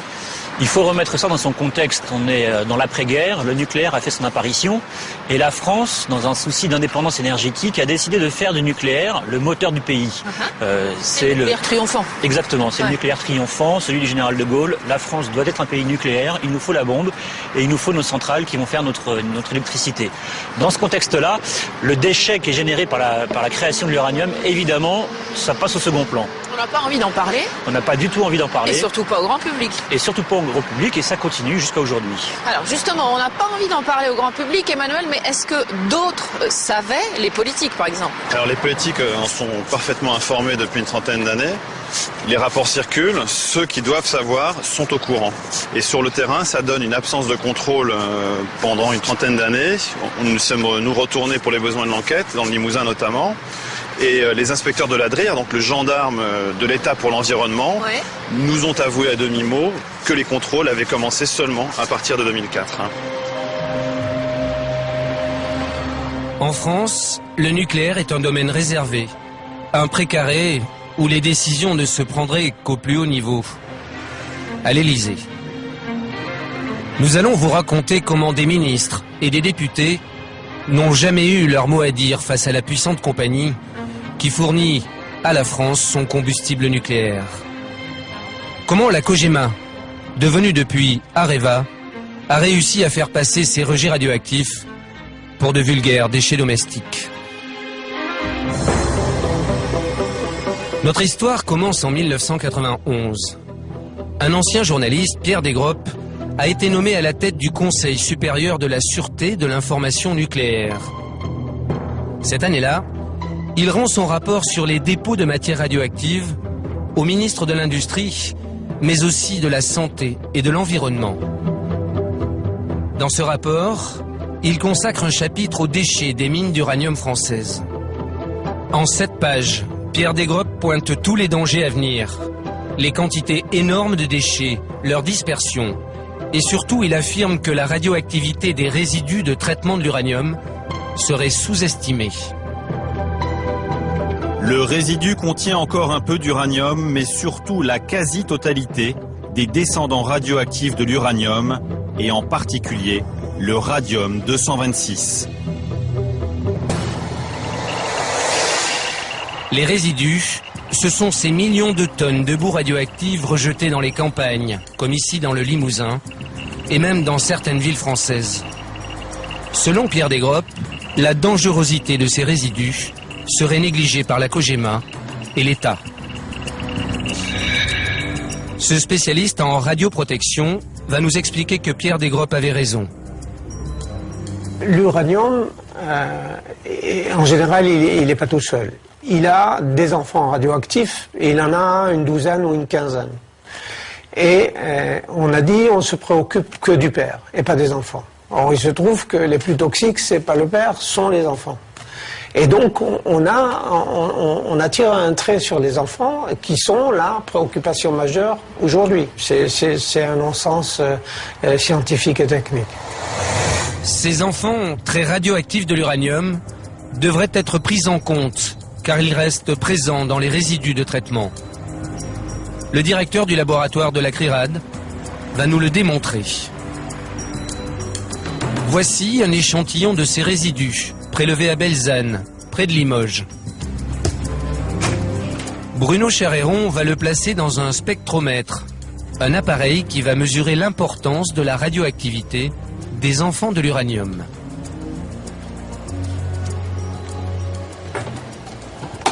Ce pic très intense, il est lié au radium-226. L'activité est très importante de cet échantillon, alors que ce tout petit pic ici est lié à l'uranium. Il est beaucoup moins intense, il y en a plus beaucoup, et c'est logique puisque c'est du résidu d'extraction de l'uranium. L'uranium a été extrait. Ce résidu, sa dangerosité est fortement sous-estimée parce que la réglementation, pour faire court, demande de ne prendre en considération que la radioactivité liée à l'uranium, en oubliant finalement la radioactivité qui est beaucoup plus forte, beaucoup plus forte, et qui est liée à ses descendants, le radium-226, le radon, le polonium, le thorium-230, etc. Il y a 18 ans déjà, Pierre Desgroppes avait tiré la sonnette d'alarme. Son rapport est tombé dans les oubliettes des ministères. Pourquoi la réglementation française fait-elle toujours l'impasse sur la réelle radioactivité des résidus? La réponse se trouve à l'Assemblée. En 1991, 6 mois après le rapport Desgroppes, la première grande loi sur la gestion des déchets radioactifs est votée à l'unanimité. Cet homme en est l'auteur. Malgré les mises en garde, la loi Bataille a fait l'impasse sur les déchets radioactifs des mines d'uranium. Pourtant, depuis 20 ans, ce député socialiste participe à la fabrication de toutes les lois sur le nucléaire. Il est censé connaître la question sur le bout des doigts. Est-ce que cette réglementation ne pose pas question? J'ai pas en tête, par cœur, les termes de la loi. Si l'on prend un résidu des mines d'uranium et qu'on le pose sur un spectrogramme, on va s'apercevoir que l'activité radioactive de l'uranium est assez faible, mais que sur le spectre, le thorium et le radium, par contre, on voit une radioactivité importante. Mais je ne suis pas convaincu que ça ne soit pas pris en compte. Je vous l'assure. Je ne peux pas vous donner là maintenant de réponse précise, mais c'est à vérifier. Nous avons vérifié.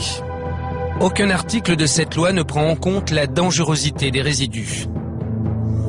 Et le député n'a manifestement pas compris le problème. Quand on imagine que c'est un minerai dont on a extrait l'uranium, il ne doit pas rester grand-chose. Le thorium, le radium, tout ça. Et les enfants de l'uranium.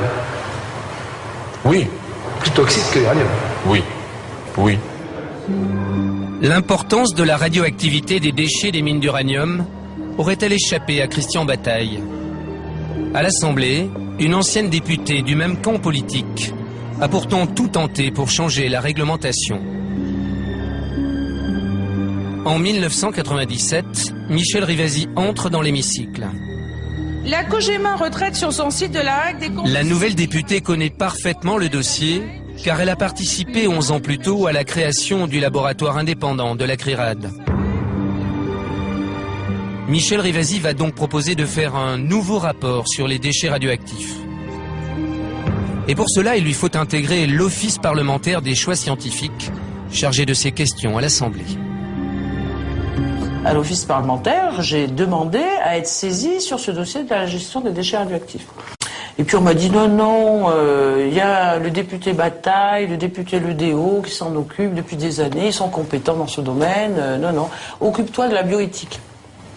Alors non, je n'ai pas accepté, et je me suis bagarré, il a fallu que j'aille voir Laurent Fabius, il a fallu que je me bagarre vis-à-vis de certains députés du Parti Socialiste, et j'ai fini par l'obtenir. C'est donc contre son propre camp politique que Michel Rivasi se bagarre. Je vous remercie au nom de l'Office parlementaire d'évaluation des choix scientifiques et technologiques. En mars 2000, après 6 mois d'enquête, lorsqu'elle présente son rapport à l'Office parlementaire, une nouvelle surprise l'attend.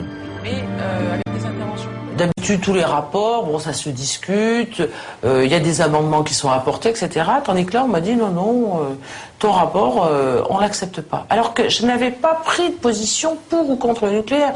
Pour moi, quelle que soit la position qu'on a, moi je pense qu'il faut bien gérer les déchets radioactifs. Si vous voulez, il n'y a pas de discussion objective au niveau des députés présents, que c'est à un haut niveau que ça se décide et que nous, on doit tout avaliser. 9 ans après le rapport des Gropp, le rapport Rivasi est à son tour enterré. La réglementation ne changera pas. La radioactivité des résidus reste sous-évaluée. Sur les 210 sites d'uranium qui ont été exploités, la loi impose tout de même à Areva de contrôler les risques pour les populations. Mais le fait-elle vraiment?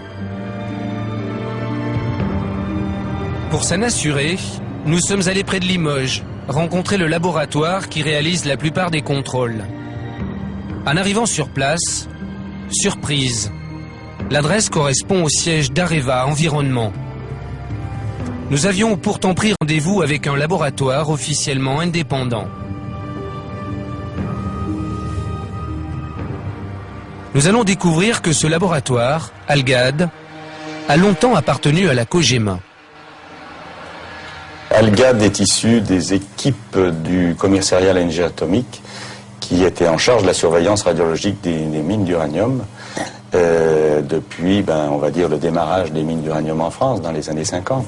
En 1993, nous avons été filialisés par COGEMA, puisque nous étions une filiale de la branche mine de la COGEMA. Et en 2003, nous avons été rattachés à un groupe de laboratoires lyonnais. Jusqu'en 2003, ce laboratoire qui mesure la dangerosité des déchets radioactifs appartenait donc aux propriétaires des mines d'uranium. Mais alors, que valent les mesures de surveillance réalisées par Algad sur les sites d'Areva? Retour dans le Cantal, à Saint-Pierre, ce village construit sur 600 000 tonnes de résidus radioactifs.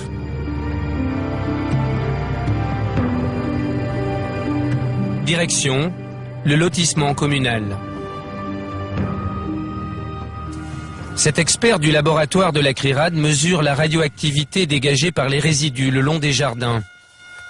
2000 coups secondes, 1000, 800, 700, Nous arrivons à proximité d'un capteur de surveillance placé par Algad pour le compte d'Areva.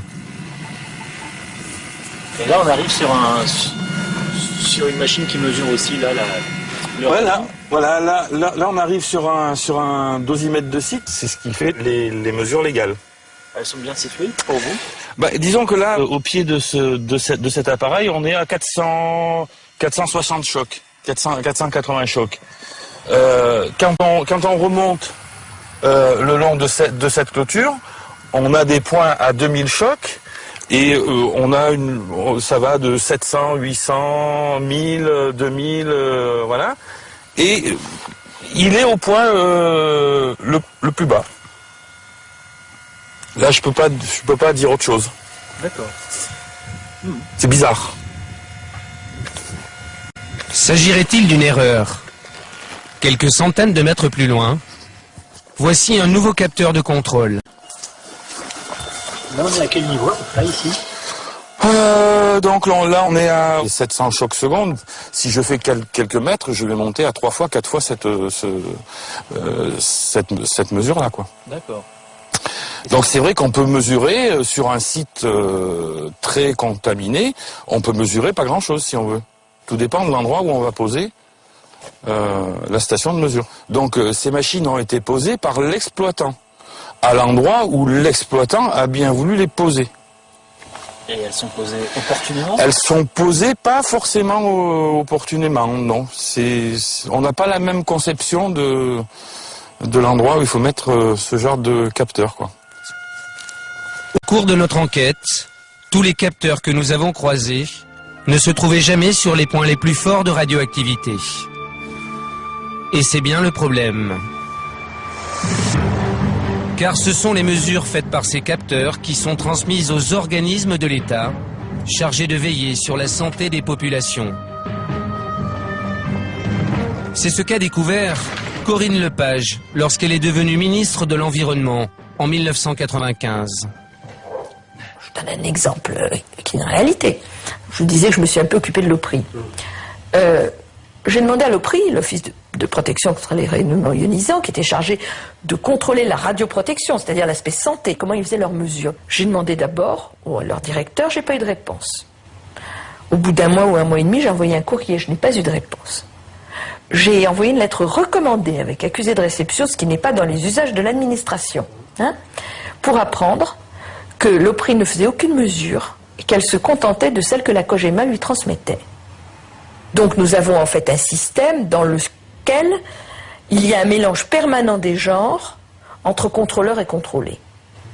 C'est-à-dire que ceux qui sont chargés du contrôle sont en réalité ceux qui sont chargés de faire en sorte que l'industrie du nucléaire n'ait strictement aucun problème de quelque nature que ce soit.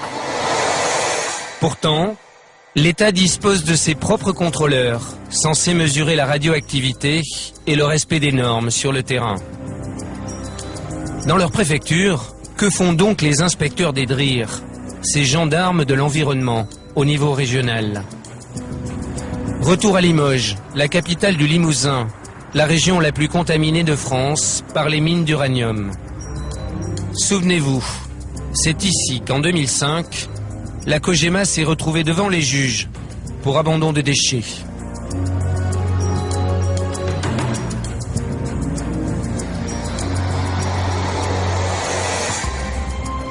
L'association Sources et Rivières avait porté plainte.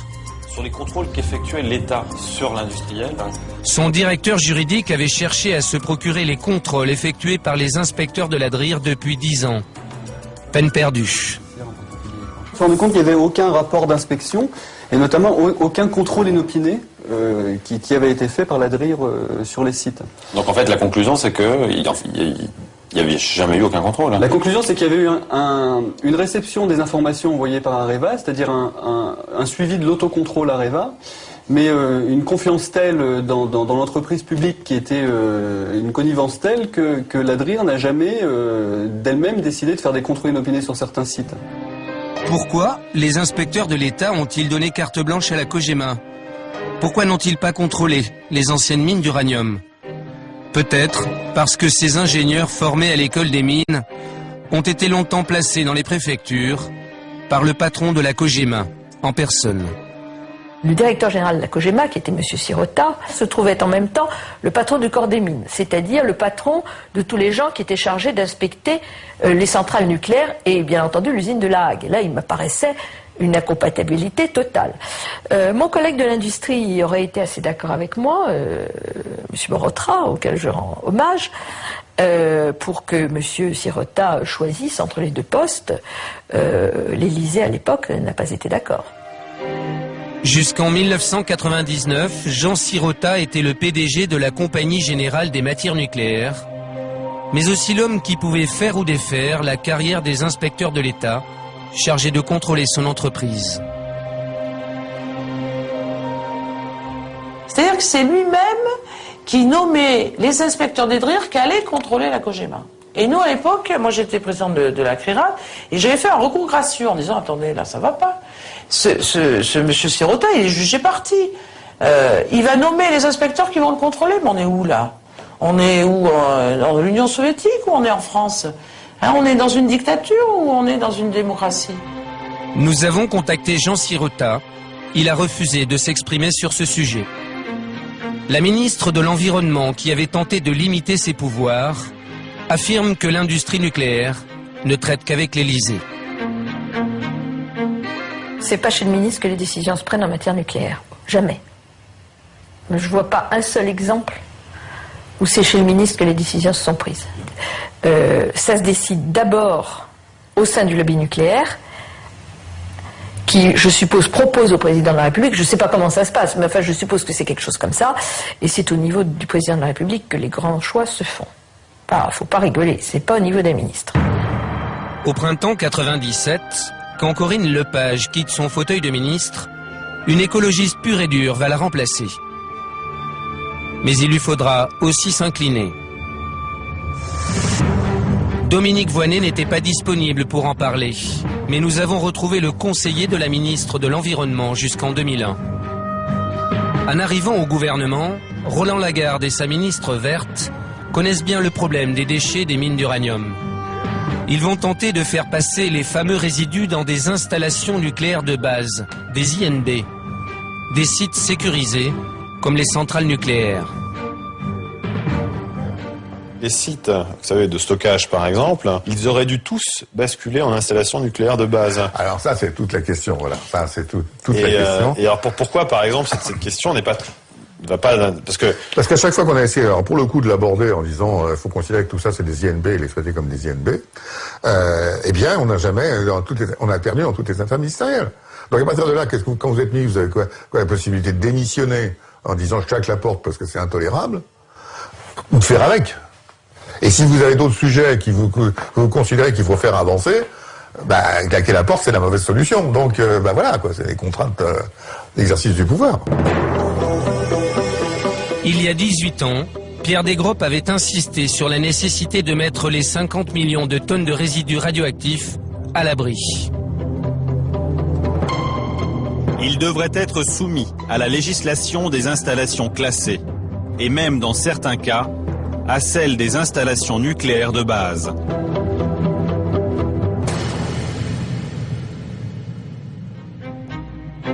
Aujourd'hui, les résidus reposent dans des sites qui sont parfois ouverts au public.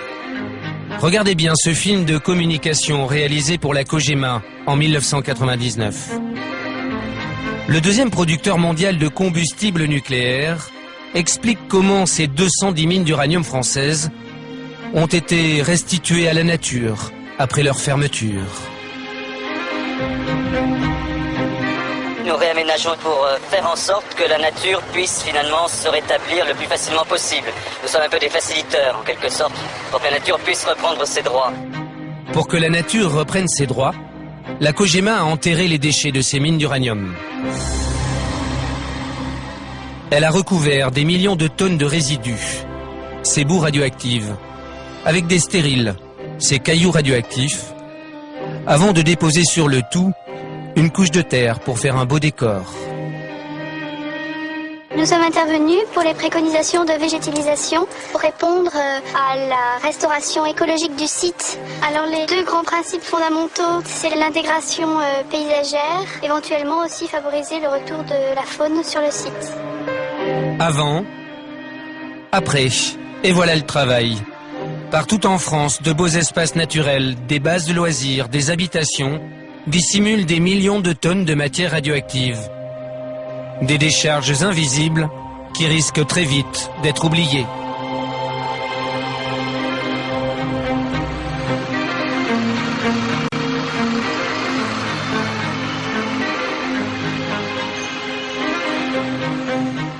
Est-ce que c'est bien vous qui avez la main sur ce dossier? On vient d'entendre Corinne Lepage et Dominique Voynet qui ont eu le sentiment à chaque fois d'être écartés du dossier du nucléaire. Écoute, je crois que les temps ont changé de ce point de vue-là. Dieu merci d'ailleurs, sous la pression générale de l'opinion publique, de la société civile.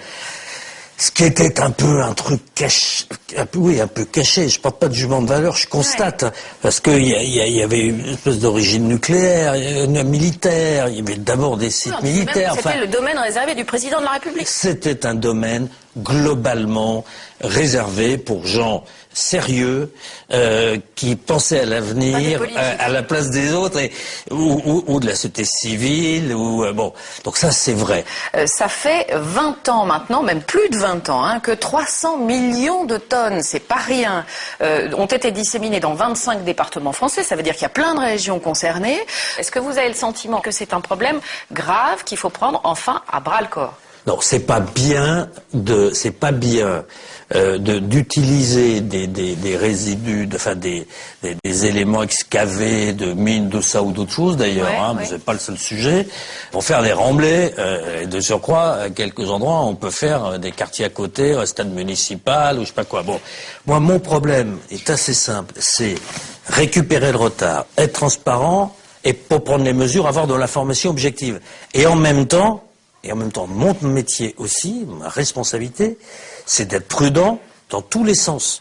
Prudent, principe de précaution, et prudent pour qu'il n'y ait pas un affolement là où c'est pas objectivement justifié. Je me méfie des deux. On vous sent très concerné par le sujet, on sent que vous avez envie de prendre des décisions, mais vous savez ce que c'est quand on est dans les bureaux, on est parfois un peu loin de la réalité. La réalité, c'est ça. La réalité, ce sont ces bouts de résidus ou cailloux qu'on a rapporté des endroits où nous avons tourné. Donc vous les voyez, il y a le sigle nucléaire, je prends ça avec délicatesse parce que ça peut être dangereux. Je branche un Radex et on va voir ce que ça donne tout de suite. Donc vous entendez que le compteur crépite, le compteur est en train de monter, il est à plus de 8, 9... Ça y est, il sature, le compteur est en train de saturer, donc on est bien au-delà des normes. Ça veut dire que si on reste autour de ce boîtier pendant un certain temps, il y a des risques non négligeables de cancer. Je ferme, boîtier plombé, je ferme, c'est pas la peine qu'on prenne des risques et qu'on vous s'en fasse prendre. Ce qui nous a étonné, nous, c'est que ça, on l'a trouvé dans des sites où il y a des enfants qui vont jouer. On l'a trouvé au bord d'une rivière. Mais pourquoi on fait? On l'a trouvé près d'un parking, d'un truc de ski de fond. Donc vous comprenez, il y a des enfants qui vont là. Et pourquoi vous n'avez pas téléphoné ce jour-là que je viens de voir? Ah ben écoutez, on vous téléphone quand vous voulez. Mais non, mais attendez, mais voilà, c'est là. Faire ça dans un... Enfin, je veux dire... Non, mais c'est là, c'est là. Si vous m'expliquez que vous trouvez un produit dangereux, d'abord vous avez une obligation légale, qui est l'article 40. Ouais. Vous devez me prévenir, c'est une obligation, enfin toute personne détentrice de l'autorité. Vous aurez dû aller immédiatement chez le maire, chez le procureur de la République, chez le ministre, dire, attendez, là il y a un truc qui va pas du tout dans ce pays. Mais vous vous rendez compte que vous avez gardé ce secret? Mais non, pas du tout. C'est pas un secret, on vous le dit à vous, ministre. C'est encore plus important. Avec retard. Et au moment où on dit, et vous le dites plus qu'un autre, à monsieur et madame tout le monde, triez ces déchets, éteignez les lampes avant de sortir, faites attention, ne faites pas trop couler l'eau quand vous brossez les dents, etc. Si on a l'impression qu'il y a deux poids deux mesures, c'est qu'à nous, on nous demande de changer nos habitudes radicalement, et vous avez raison de le faire, et que d'autre côté, il y a des déchets autrement plus dangereux. Vous savez, il n'y a pas de poids deux mesures.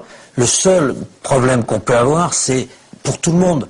Le faire, que ça traîne pas, que ça soit pas reporté au lendemain, parce qu'il y a un autre enjeu. Mais vous sentez ce que je veux dire, hein? Les Français, ils ont le sentiment qu'on leur demande de faire moi, des je peux vous dire que j'en demande, c'est la moindre des choses, je demande juste à Areva, qui maintenant est responsable, clairement, juridiquement, et entièrement de faire son boulot. Je demande d'avoir le rapport d'enquête, je demande d'avoir, enfin la radiographie maintenant, on l'a.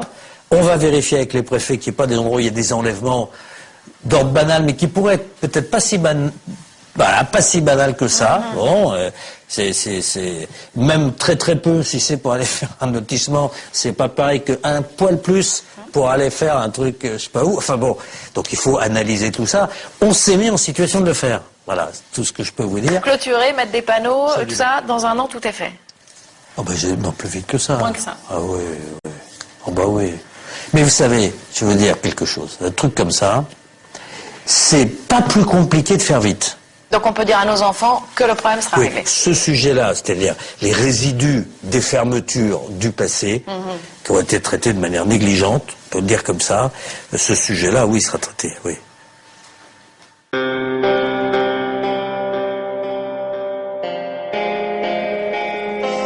C'est la fin de cette émission, mais nous sommes loin d'en avoir fini avec ce dossier que nous laissons en héritage aux générations futures. La durée de vie de l'uranium, sachez-le, est de 4,5 milliards d'années. On se retrouve au mois d'avril pour une nouvelle enquête de Pièces à conviction. Dans un instant, Soir 3. Merci de nous avoir suivis. Bonsoir. Il y a des forces politiques en France qui sont contre le nucléaire. C'est une absurdité, car le nucléaire est une énergie propre.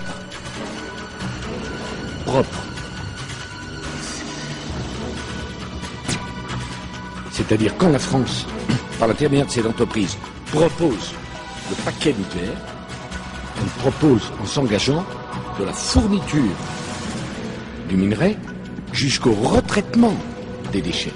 Qui est capable de faire ça? Dans des conditions de sécurité exceptionnelles. Dans des conditions de sécurité exceptionnelles.